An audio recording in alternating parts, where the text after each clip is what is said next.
La CAN 2022 a-t-elle tenu toutes ses promesses? Le Sénégal a remporté, le 6 février 2022, la Coupe d'Afrique des Nations pour la première fois de son histoire. Les Lions de la Teranga se sont imposés en finale au terme d'une séance de tirs au but face à l'Égypte. Au-delà de ce sacre, cette CAN a-t-elle tenu toutes ses promesses?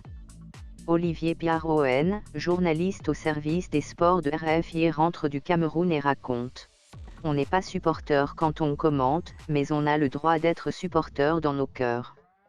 Le Sénégal n'avait jamais rien gagné sur le continent, que cela soit chez les jeunes ou chez les adultes.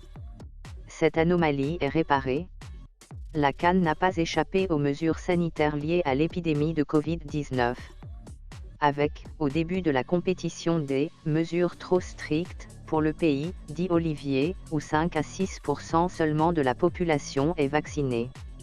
Pour entrer dans les stades, il fallait être à la fois vacciné et avoir un test PCR négatif. Après, poursuit-il, ils ont eu la bonne idée de prendre deux décisions importantes.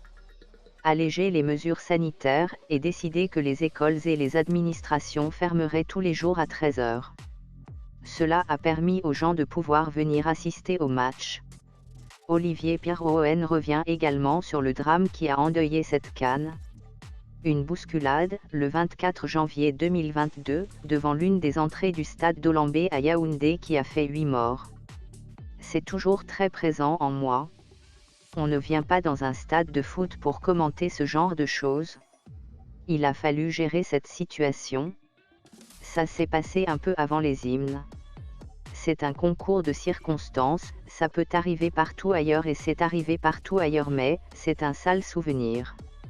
Globalement, conclut Olivier, cette édition a tenu ses promesses, cela a été une belle CAN et c'est bien que les Camerounais soient allés en demi-finale et qu'il ait sauvé la 3e place.